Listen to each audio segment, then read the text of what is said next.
안녕하세요. 부처님 말씀으로 마음을 따뜻하게 비추길 바랍니다. 삶이 너무 괴로울 때 부처님 말씀 한 줄. 삶이 너무 괴로울 때 우리는 자주 묻습니다. 왜 나에게 이런 일이 생길까?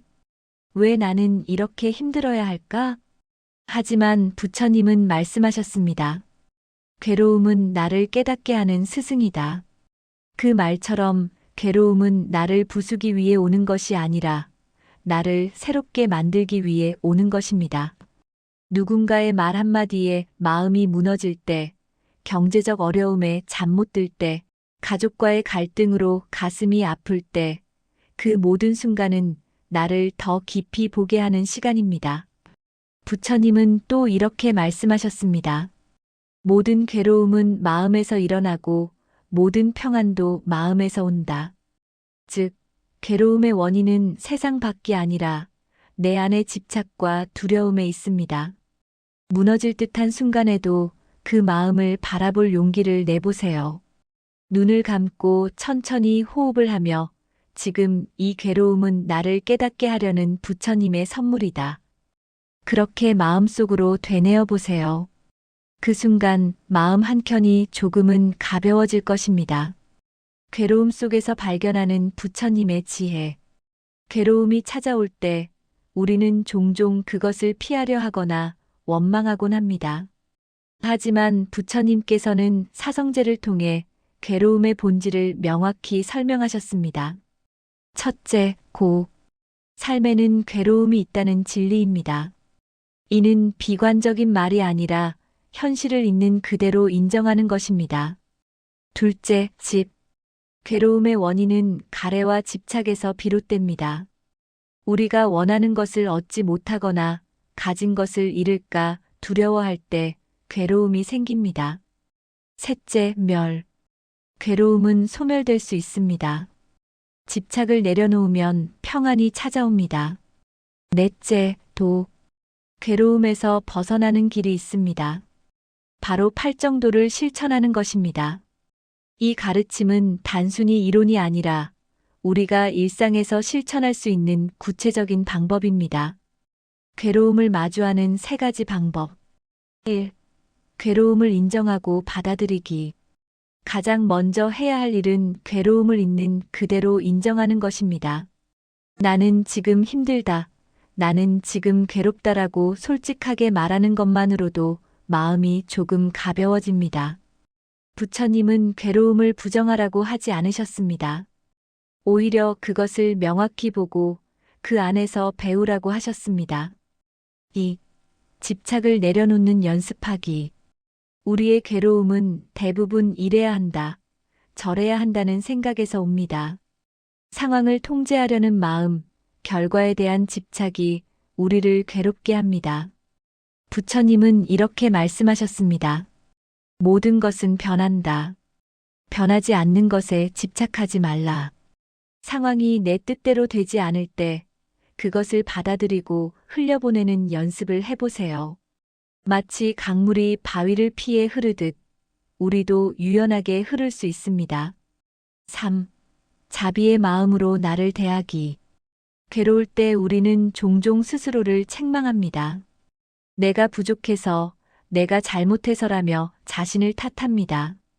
하지만 부처님은 자비를 가르치셨습니다. 타인뿐 아니라 나 자신에게도 자비를 베풀어야 합니다. 나는 지금 최선을 다하고 있다. 나는 충분히 가치 있는 사람이다라고 스스로에게 말해주세요. 자비는 치유의 시작입니다. 괴로움이 주는 선물. 부처님께서는 괴로움 없이는 깨달음도 없다고 하셨습니다. 실제로 역사 속 위대한 인물들은 대부분 큰 고난을 겪었습니다. 괴로움은 우리에게 세 가지 선물을 줍니다. 첫째, 겸손함입니다. 괴로움을 통해 우리는 자신의 한계를 인정하고 오만함을 내려놓게 됩니다. 둘째, 공감 능력입니다. 고통을 겪어본 사람만이 타인의 고통을 진심으로 이해할 수 있습니다. 셋째, 내면의 강인함입니다. 괴로움을 견뎌낸 사람은 그 어떤 시련도 이겨낼 힘을 갖게 됩니다. 지금의 괴로움이 언젠가는 당신의 가장 큰 자산이 될 것입니다. 부처님의 위로, 한 줄의 힘. 삶이 너무 괴로울 때 이 한 줄을 꼭 기억하세요. 고통은 당신을 무너뜨리려는 것이 아니라 당신을 깨어나게 하려는 부처님의 부름입니다. 이 말씀은 단순한 위로가 아닙니다. 이것은 진리이며 당신이 지금 겪고 있는 모든 괴로움에 의미를 부여해 줍니다. 괴로움은 끝이 아니라 시작입니다. 더 깊은 나를 만나고 더 넓은 세상을 보고 더 따뜻한 사람이 되는 시작입니다. 오늘도 힘든 마음이 조금은 가벼워지길 바랍니다. 그리고 언젠가 이 괴로움조차도 당신의 지혜가 되어줄 날이 올 것입니다. 실천 방법. 오늘부터 이렇게 시작해 보세요. 아침에 눈을 뜨면 오늘 하루도 감사합니다라고 말하기. 괴로운 마음이 들 때 깊게 3번 호흡하기. 잠들기 전 나는 최선을 다했다고 스스로를 격려하기. 이 작은 실천들이 모여 당신의 삶을 변화시킬 것입니다. 불교가 말하는 고통. 고통은 집착에서 온다. 살면서 누구나 고통을 경험합니다. 몸이 아프거나 마음이 괴롭거나 관계에서 상처받거나 원하는 것을 얻지 못할 때 우리는 고통받습니다. 그렇다면 왜 우리는 고통받을까요? 고통의 본질은 무엇이고 어떻게 하면 고통에서 벗어날 수 있을까요? 이것이 바로 부처님께서 평생 가르치신 핵심 주제입니다. 부처님의 첫 가르침. 사성제. 부처님께서 깨달음을 얻으신 후 처음 하신 설법이 사성제입니다. 사성제는 4가지 성스러운 진리를 말합니다. 고성제 삶은 고통이다. 집성제 고통의 원인은 집착이다. 멸성제 고통은 사라질 수 있다. 도성제 고통을 사라지게 하는 길이 있다. 이 중에서 오늘은 첫 번째와 두 번째, 즉 고통이란 무엇인가와 고통의 원인에 대해 깊이 살펴보겠습니다. 삶은 고통이다. 고성제. 부처님께서는 삶은 고통이다라고 하셨습니다. 이 말을 듣고 많은 사람들이 오해합니다. 그럼 삶은 무조건 불행한 건가요? 행복은 없나요? 아닙니다. 부처님께서 말씀하신 고통은 단순히 불행이나 아픔만을 의미하지 않습니다. 불교에서 말하는 고통은 3가지로 나뉩니다. 1. 고고. 고통스러운 고통. 이것은 우리가 일반적으로 생각하는 고통입니다. 몸이 아프거나 슬프거나 화가 나거나 두렵거나 외로운 것 등입니다. 질병, 이별, 실패, 상실 등이 여기 포함됩니다. 누구나 인정하는 명백한 고통입니다. 2. 괴고.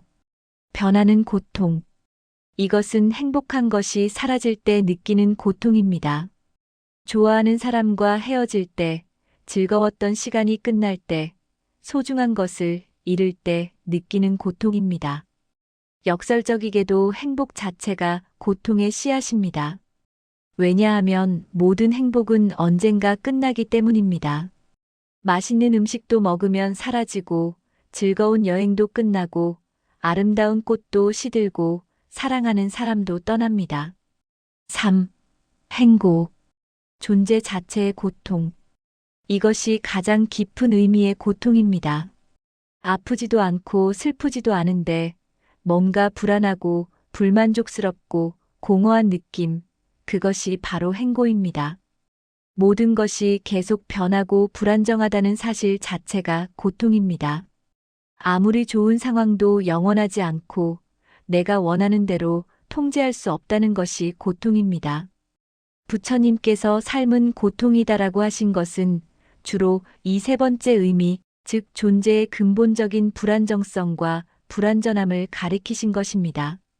고통의 진짜 원인. 집착. 그렇다면 고통의 원인은 무엇일까요?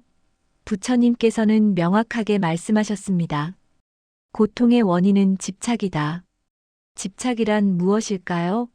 붙들고 놓지 않으려는 마음입니다. 원하는 것을 얻으려 하고 원하지 않는 것을 피하려 하는 마음입니다. 불교에서는 이것을 애 또는 가래라고 부릅니다. 목마른 사람이 물을 갈구하듯이 우리는 끊임없이 무언가를 갈구합니다. 집착에는 세 가지 종류가 있습니다. 1. 요괴, 감각적 쾌락에 대한 집착. 맛있는 음식, 좋은 향기, 아름다운 것, 기분 좋은 감각을 계속 원하는 마음입니다. 문제는 감각적 즐거움이 일시적이라는 것입니다. 금방 사라지고 더 많은 것을 원하게 만듭니다. 2. 유해, 존재에 대한 집착. 영원히 살고 싶고, 내가 중요한 존재이길 원하고, 인정받고 싶고, 성공하고 싶은 마음입니다.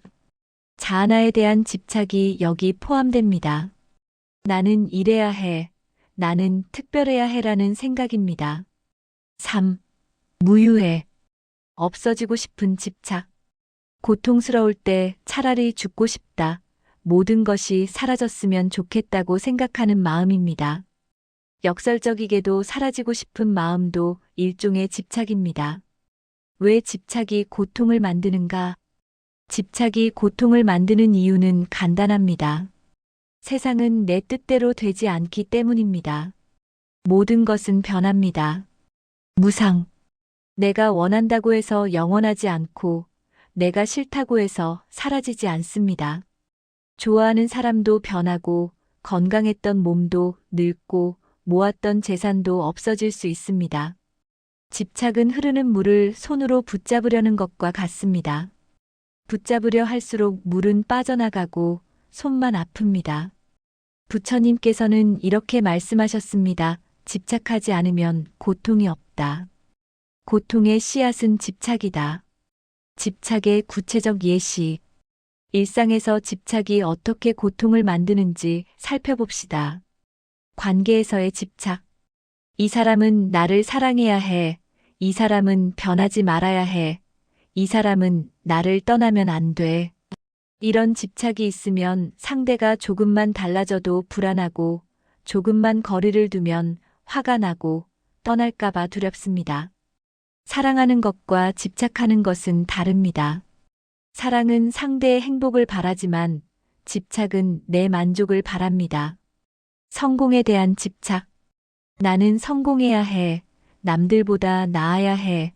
인정받아야 해. 이런 집착이 있으면 조금만 뒤처져도 불안하고 실패하면 무너지고 성공해도 만족하지 못합니다. 왜냐하면 집착은 결코 만족을 모르기 때문입니다. 항상 더 많은 것을 원합니다. 건강에 대한 집착. 나는 아프면 안 돼. 나는 늙으면 안 돼. 나는 죽으면 안 돼. 이런 집착이 있으면 몸에 조금만 이상이 있어도 공포에 빠지고 늙어가는 것을 받아들이지 못하고 죽음을 두려워합니다. 하지만 모든 생명은 결국 늙고 병들고 죽습니다. 이것은 자연의 법칙입니다. 집착과 욕구의 차이. 여기서 중요한 점이 있습니다. 부처님께서는 욕구 자체를 나쁘다고 하지 않으셨습니다. 배고프면 먹고 싶고, 졸리면 자고 싶고, 사랑하고 싶고, 성장하고 싶은 것은 자연스러운 욕구입니다. 문제는 욕구가 집착이 될 때입니다. 욕구와 집착의 차이는 이렇습니다. 욕구. 배고프네. 밥을 먹어야겠다. 먹으면 만족함. 집착. 이 음식을 먹어야만 해. 이것 아니면 안 돼. 먹어도 불만족. 욕구. 건강하고 싶다. 건강을 위해 노력함. 집착. 절대 아프면 안 돼. 조금만 아파도 공포에 빠짐. 욕구는 유연하지만 집착은 경직되어 있습니다. 욕구는 만족을 알지만 집착은 결코 만족하지 못합니다. 집착에서 벗어나는 법. 그렇다면 어떻게 집착에서 벗어날 수 있을까요? 1. 알아차리기. 먼저 내가 집착하고 있다는 것을 알아차려야 합니다. 지금 나는 이것에 집착하고 있구나. 이것을 꼭 가져야 한다고 생각하고 있구나. 알아차림만으로도 집착의 힘이 약해집니다. 2. 무상을 이해하기. 모든 것은 변한다는 사실을 깊이 이해해야 합니다. 좋은 것도 나쁜 것도 행복도 불행도 건강도 질병도 만남도 이별도 모두 변합니다. 변하는 것을 붙잡으려 하는 것이 고통의 원인입니다. 3. 놓아주기 연습. 작은 것부터 놓아주는 연습을 하세요. 좋아하는 음식을 다 먹지 않고 남겨두기, 화가 날 때 바로 반응하지 않고, 잠시 멈추기, 내 생각이 틀렸을 수도 있다고 인정하기. 이런 작은 연습들이 쌓이면 큰 것도 놓을 수 있게 됩니다. 4. 감사하기. 지금 가진 것에 감사하면 집착이 줄어듭니다. 집착은 더 많이, 더 좋은 것을 원하는 마음이지만, 감사는 지금 이것으로 충분하다는 마음입니다. 마무리. 고통은 삶의 일부입니다. 고통을 완전히 없앨 수는 없지만, 고통과의 관계를 바꿀 수 있습니다. 고통의 원인은 외부 상황이 아니라 내 마음속의 집착입니다. 집착을 알아차리고 놓아주면 같은 상황에서도 고통이 줄어듭니다. 부처님께서 말씀하셨듯이 고통에서 벗어나는 길은 있습니다. 그 길은 바로 집착을 내려놓는 것입니다. 오늘부터 작은 것 하나씩 놓아주는 연습을 시작해 보세요. 그러면 당신의 삶이 조금씩 가벼워질 것입니다. 불교가 말하는 인내. 참는 자에게 복이 온다. 안녕하세요. 오늘은 불교에서 말하는 인내의 힘에 대해 이야기해 보려고 합니다. 여러분은 살면서 얼마나 많은 순간을 참아내고 계신가요? 화가 나는 순간, 억울한 순간, 답답한 순간. 우리 삶은 참아야 하는 순간들로 가득합니다. 부처님은 이렇게 말씀하셨습니다. 참는 자에게 복이 온다. 하지만 여기서 말하는 참는다는 것은 단순히 억지로 견디는 것이 아닙니다. 불교에서 말하는 인내, 즉, 인욕은 훨씬 깊은 의미를 담고 있습니다. 불교에서는 인내를 수행의 핵심 덕목 중 하나로 봅니다. 육바라밀, 즉 깨달음에 이르는 6가지 수행법 중 3번째가 바로 인욕바라밀입니다. 그만큼 인내가 중요하다는 뜻입니다. 불교 경전에는 이런 이야기가 있습니다. 한 수행자가 숲속에서 명상을 하고 있었는데 지나가던 왕이 그를 보고 물었습니다. 당신은 무엇을 수행하고 있습니까? 수행자가 대답했습니다. 저는 인욕을 수행하고 있습니다. 왕은 의심스러워했습니다. 정말 인욕을 수행하고 있다면 내가 당신을 시험해봐도 되겠습니까? 수행자는 조용히 고개를 끄덕였습니다. 그러자 왕은 칼로 수행자의 귀를 자르고 코를 자르고 손발을 잘랐습니다. 놀라운 것은 수행자의 반응이었습니다. 그는 전혀 화를 내지 않았습니다. 고통스러워하지도 않았습니다. 오히려 왕에게 자비로운 눈빛을 보냈습니다. 왕은 그제야 깨달았습니다. 이것이 진정한 인욕이구나. 이 이야기는 극단적인 예이지만 불교가 말하는 인내의 본질을 잘 보여줍니다. 진정한 인내는 외부 상황에 흔들리지 않는 마음의 평정입니다. 그렇다면 왜 인내가 복을 가져올까요? 첫째, 인내는 마음의 평화를 가져옵니다. 화를 내면 내 마음이 먼저 상합니다. 분노는 뜨거운 숯을 다른 사람에게 던지려다 자기 손을 먼저 대는 것과 같습니다. 둘째, 인내는 지혜를 낳습니다. 급하게 반응하지 않고 한 발짝 물러서서 상황을 바라보면 더 현명한 해결책이 보입니다. 불교에서는 이를 일체유심조라고 합니다. 모든 것은 마음이 만든다는 뜻입니다.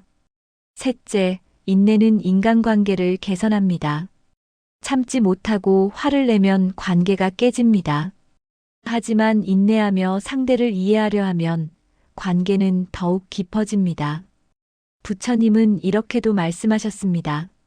1000번의 승리보다 자신을 이기는 것이 더 위대하다. 인내는 자신을 이기는 수행입니다. 화내고 싶은 마음을 이기는 것, 복수하고 싶은 마음을 이기는 것, 포기하고 싶은 마음을 이기는 것. 현대 사회는 빠른 것을 요구합니다. 빠른 배송, 빠른 답변, 빠른 성공. 기다림과 인내는 점점 사라지고 있습니다. 하지만 진정으로 가치 있는 것들은 시간이 필요합니다. 나무가 자라는 데는 시간이 필요합니다. 관계가 깊어지는데도 시간이 필요합니다. 인격이 성숙해지는데도 시간이 필요합니다. 인내는 이 모든 과정을 가능하게 하는 힘입니다. 불교에서는 인내를 세 가지로 구분합니다. 첫째, 생인 삶의 고통을 참는 것입니다. 질병, 가난, 늙음, 죽음. 이런 피할 수 없는 고통 앞에서 평정심을 유지하는 것입니다. 둘째, 법인 진리를 깨닫기 위해 수행의 어려움을 참는 것입니다. 명상하다 다리가 저리고 경전을 읽다 졸음이 와도 계속 정진하는 것입니다. 셋째, 무생법인 모든 것이 생겨나지도 사라지지도 않는다는 깊은 진리를 깨닫고 받아들이는 것입니다. 이것이 가장 높은 차원의 인내입니다. 그렇다면 우리는 일상에서 어떻게 인내를 수행할 수 있을까요? 첫째, 호흡에 집중하세요. 화가 날 때, 급할 때 깊게 숨을 쉬세요. 호흡을 통해 마음을 진정시킬 수 있습니다. 둘째, 상대방의 입장에서 생각해 보세요. 나를 화나게 한 사람도 나름의 사정이 있을 것입니다. 모든 사람은 자기만의 고통을 안고 살아갑니다. 셋째, 장기적인 관점에서 보세요. 지금 이 순간의 화가 1년 후에도 중요할까요? 10년 후에도 기억날까요? 시간의 흐름 속에서 보면 대부분의 일들은 작아집니다. 넷째, 감사를 연습하세요. 힘든 상황조차 나를 성장시키는 기회입니다. 불교에서는 어려움을 선지식, 즉 좋은 스승이라고 부릅니다. 다섯째, 작은 것부터 시작하세요. 교통체증에서 기다리기, 줄 서서 기다리기, 답답한 상황에서 한 번 더 참기. 이런 작은 인내가 쌓이면 큰 인내로 이어집니다. 불교 경전에는 이런 비유가 있습니다. 물방울이 바위를 뚫는다. 작은 물방울 하나는 약하지만 끊임없이 떨어지면 단단한 바위도 뚫습니다. 인내도 마찬가지입니다. 한 번의 인내는 작지만 계속 쌓이면 어떤 어려움도 극복할 수 있습니다. 역사적으로도 인내의 힘을 보여준 사례가 많습니다. 부처님 자신도 6년간의 고행을 견뎌냈습니다. 달마대사는 9년 동안 벽을 보고 앉아 명상했습니다. 이런 극한의 인내 끝에 깨달음이 왔습니다. 현대에 성공한 사람들도 마찬가지입니다. 그들의 공통점은 즉각적인 만족을 미루고 장기적인 목표를 위해 인내할 수 있었다는 것입니다. 하지만 주의할 점도 있습니다. 인내가 무조건적인 복종이나 자기 학대가 되어서는 안 됩니다. 불의한 일 앞에서는 용기 있게 맞서야 합니다. 진정한 인내는 지혜와 함께 가야 합니다. 부처님은 중도를 강조하셨습니다. 너무 느슨해도 안 되고 너무 팽팽해도 안 됩니다. 악기의 줄처럼 적절한 긴장이 필요합니다. 인내도 마찬가지입니다. 그렇다면 인내의 결과는 무엇일까요? 불교에서는 이를 인욕바라밀이라고 부릅니다. 바라밀이란 피 안에 이르다, 즉 깨달음에 도달한다는 뜻입니다. 인내를 통해 우리는 고통의 이쪽 강둑에서 평화의 저쪽 강둑으로 건너갈 수 있습니다. 구체적으로 인내가 가져오는 복은 이런 것들입니다. 마음의 평화, 화내지 않으니 마음이 편안합니다. 좋은 관계, 참고 이해하니 사람들이 모입니다. 건강, 분노와 스트레스가 줄어 몸이 건강해집니다. 지혜, 급하지 않으니 현명한 판단을 할 수 있습니다. 성공, 끝까지 참고 견디니 목표를 이룹니다. 존경, 인내하는 모습에 사람들이 존경합니다. 부처님은 이렇게 말씀하셨습니다. 인욕은 최고의 고행이며 인욕을 행하는 자는 부처가 된다. 오늘 하루 한 번만 더 참아보세요. 화낼 뻔한 순간에 깊게 숨을 쉬세요. 포기할 뻔한 순간에 한 발짝만 더 나아가세요. 그 작은 인내가 쌓여 큰 복이 됩니다. 불교에는 이런 말이 있습니다. 참는 자에게는 1000명의 적이 있어도 해할 수 없고, 참지 못하는 자는 1000명의 친구가 있어도 지킬 수 없다. 인내는 우리를 지키는 가장 강력한 갑옷입니다. 오늘부터 인내를 수행하세요. 그리고 그 변화를 느껴보세요. 안녕하세요. 오늘은 부처님께서 제자들에게 들려주신 인연에 대한 깊은 가르침을 나누려고 합니다. 상처 주는 인연은 어떻게 끊고 행복한 인연은 어떻게 불러올 수 있을까요? 부처님의 지혜로 함께 알아보겠습니다. 어느 날 제자 아난다가 부처님께 여쭈었습니다. 세존이시여, 저는 자꾸 저를 힘들게 하는 사람들을 만나게 됩니다. 상처를 주고 마음을 아프게 하는 인연들입니다. 이런 인연들을 어떻게 대해야 할까요? 부처님께서 온화한 미소를 지으시며 말씀하셨습니다. 아난다여, 모든 인연에는 3가지 종류가 있느니라. 첫째는 너를 성장시키는 인연이고, 둘째는 너를 시험하는 인연이며, 셋째는 너를 해치는 인연이니라. 아난다가 고개를 들어 여쭈었습니다. 세존이시여, 그 3가지를 어떻게 구분할 수 있습니까? 부처님께서 말씀하셨습니다. 아난다여, 잘 들으라. 첫째, 너를 성장시키는 인연의 특징. 힘들 때 진심으로 위로해준다. 잘못했을 때 정직하게 말해준다. 성공했을 때 진심으로 축하해준다. 함께 있으면 더 나은 사람이 된다. 서로의 꿈을 응원하고 지지한다. 둘째, 너를 시험하는 인연의 특징. 가끔 오해와 다툼이 생긴다. 불편하지만 배울 것이 있다. 너의 인내심을 키워준다. 너의 약점을 드러나게 한다. 성장의 기회를 준다. 셋째, 너를 해치는 인연의 특징.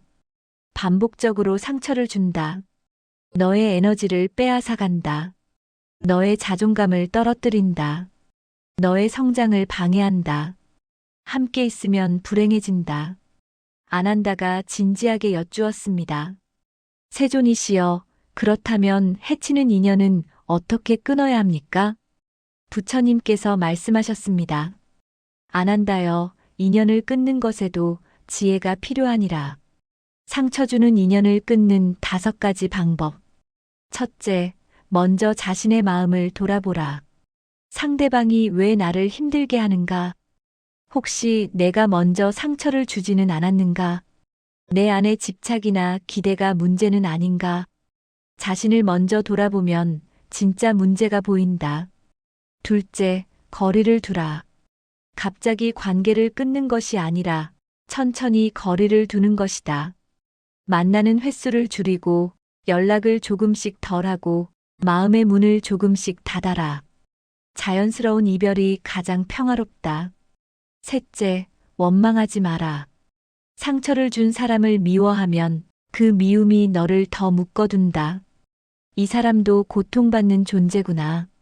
이 사람도 자기 상처 때문에 나를 아프게 하는구나. 이렇게 생각하면 놓아주기가 쉬워진다. 넷째, 용서하되 다시 가까워지지 마라. 용서는 상대를 위한 것이 아니라 너의 마음을 위한 것이다. 용서하고 놓아주되 다시 그 사람에게 다가가지 마라. 같은 실수를 반복하지 않는 것도 지혜다. 다섯째, 새로운 인연에게 마음을 열어라. 나쁜 인연을 끊으면 그 자리에 좋은 인연이 들어온다. 마음의 공간을 비우고 새로운 사람들에게 열린 마음을 가져라. 아난다가 눈물을 글썽이며 말했습니다. 세존이시여, 깊은 가르침 감사합니다. 그렇다면 행복한 인연은 어떻게 불러올 수 있습니까? 부처님께서 부드럽게 말씀하셨습니다. 아난다여, 좋은 인연을 부르는 것도 법칙이 있느니라. 행복한 인연을 부르는 5가지 방법. 첫째, 먼저 좋은 사람이 되어라. 좋은 인연을 만나고 싶으면 먼저 너 자신이 좋은 인연이 되어야 한다. 친절하고 정직하고 따뜻한 사람이 되어라. 그러면 비슷한 사람들이 모여든다. 둘째, 긍정적인 에너지를 발산하라. 항상 불평하고 원망하는 사람 곁에는 부정적인 사람들만 모인다. 밝고 긍정적인 에너지를 내면 밝고 긍정적인 사람들이 다가온다. 셋째, 진심으로 베풀어라. 계산하지 말고 조건 없이 베풀어라. 작은 친절, 따뜻한 말 한마디, 진심 어린 관심이 좋은 인연을 부른다. 베푸는 사람에게 복이 돌아온다. 넷째, 감사하는 마음을 가져라. 작은 것에도 감사하고 사람들의 호의에 감사하고 매 순간 감사하는 마음을 가져라. 감사하는 사람 곁에는 좋은 일들이 모인다. 다섯째, 좋은 장소에 자주 가라. 절에 가고 명상 모임에 가고 좋은 책을 읽는 독서 모임에 가고 긍정적인 에너지가 모이는 곳에 가라. 좋은 장소에서 좋은 사람들을 만난다. 부처님께서 마지막으로 말씀하셨습니다. 안 한다여 기억하라. 상처 주는 인연을 끊는 것은 이기심이 아니라 자기 보호이고 행복한 인연을 부르는 것은 욕심이 아니라 당연한 권리이니라. 너는 행복할 자격이 있고 좋은 사람들과 함께할 자격이 있느니라. 나쁜 인연에 집착하지 말고 좋은 인연에게 마음을 열어라. 그것이 진정한 인연의 지혜이니라. 아난다가 깊이 절을 올리며 말했습니다. 세존이시여, 깊은 가르침 감사합니다. 이제야 알겠습니다. 나쁜 인연을 놓아주는 것도 사랑이고 좋은 인연을 소중히 여기는 것도 지혜라는 것을요. 마무리. 여러분, 오늘 이 이야기가 와닿으시나요? 상처 주는 인연은 용기 있게 끊고 행복한 인연은 진심으로 소중히 여기세요. 나쁜 인연에 매달리는 것은 자신을 해치는 일이고 좋은 인연을 거절하는 것은 행복을 거절하는 일입니다. 지금 당장 주변을 돌아보세요. 나를 힘들게 하는 사람이 있나요? 그렇다면 천천히 거리를 두세요. 나를 행복하게 하는 사람이 있나요? 그렇다면 더 소중히 여기세요.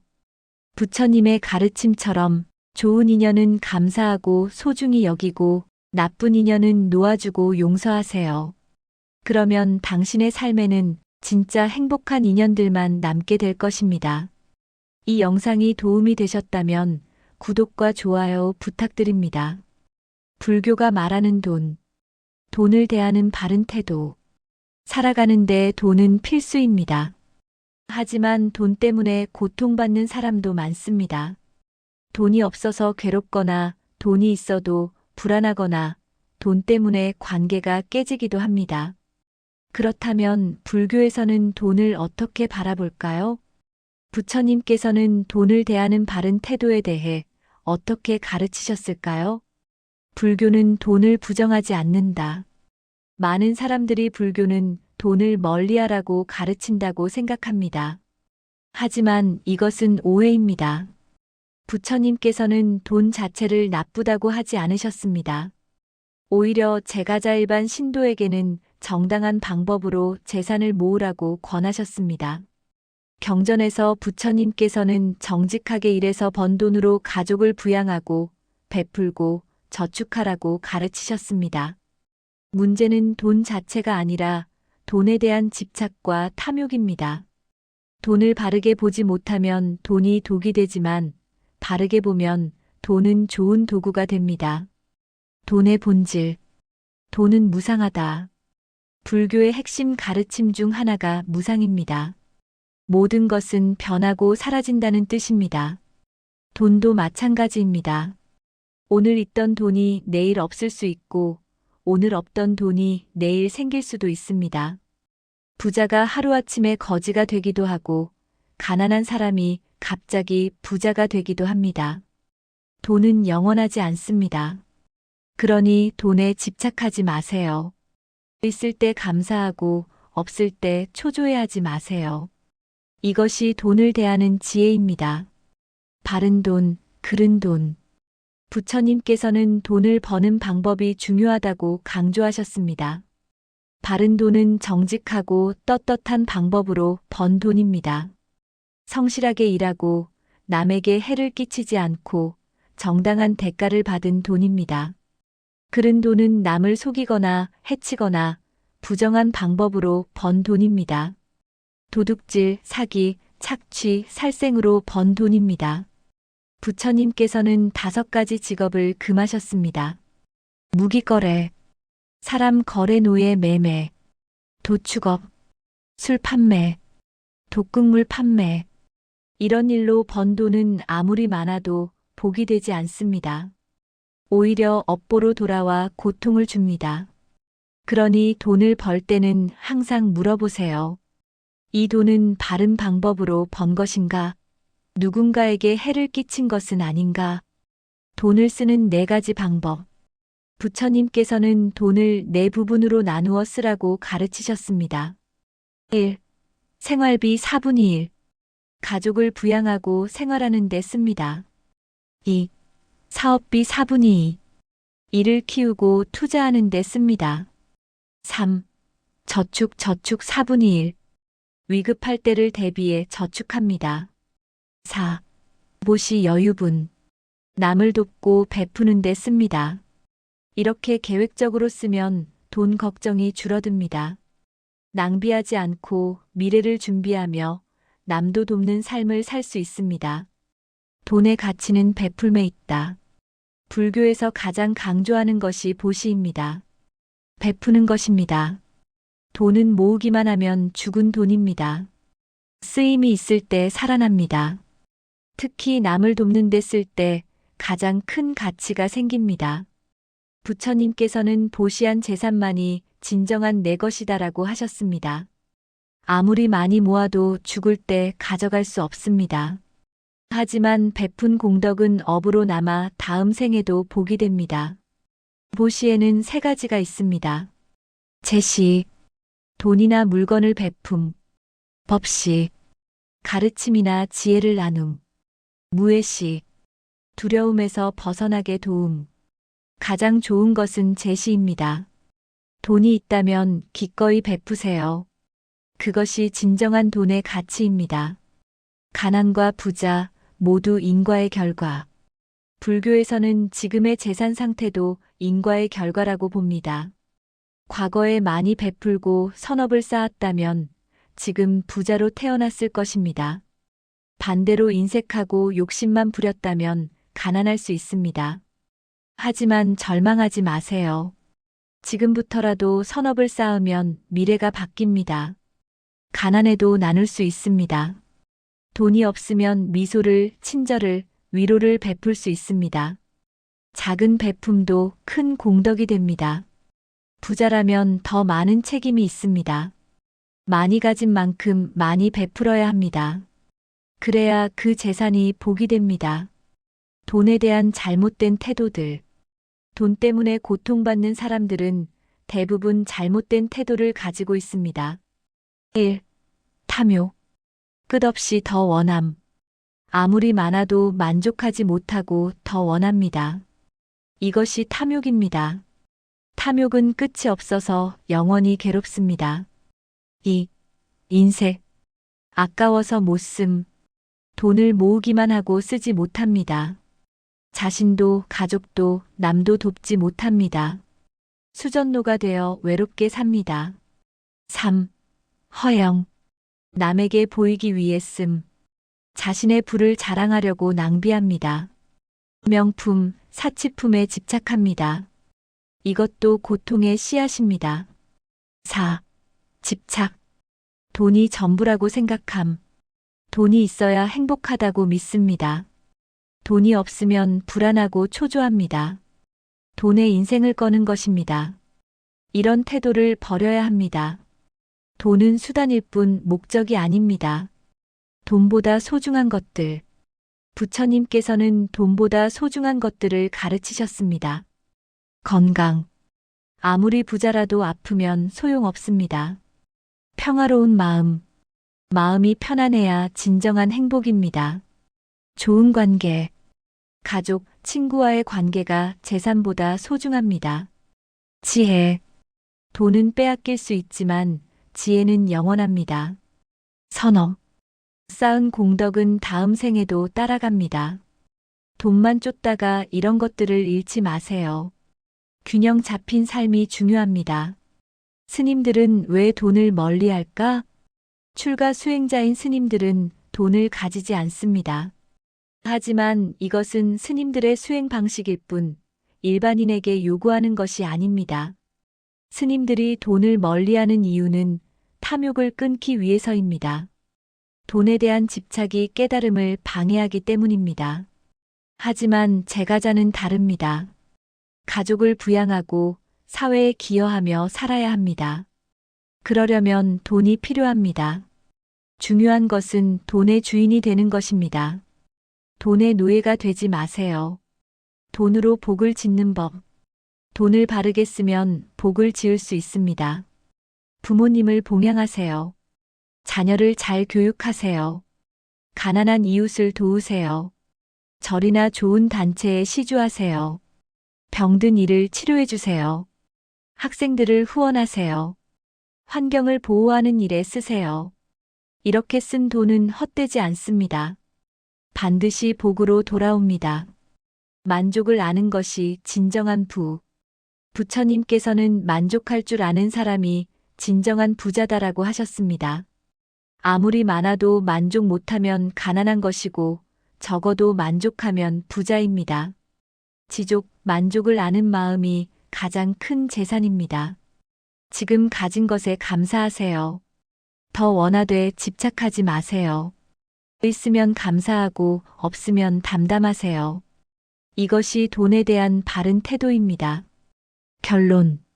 돈을 바르게 보세요. 돈은 나쁜 것도 좋은 것도 아닙니다. 어떻게 보고 벌고 쓰느냐에 따라 독이 되기도 하고 약이 되기도 합니다. 바르게 벌고 지혜롭게 쓰고 기꺼이 베풀고 집착하지 마세요. 그러면 돈은 당신의 삶을 풍요롭게 만드는 좋은 도구가 될 것입니다. 부처님의 가르침대로 돈을 대하면 물질적으로도 정신적으로도 풍요로운 삶을 살 수 있습니다. 이 영상이 마음이 지칠 때 작은 위로가 되었길 바랍니다. 시청해 주셔서 감사합니다.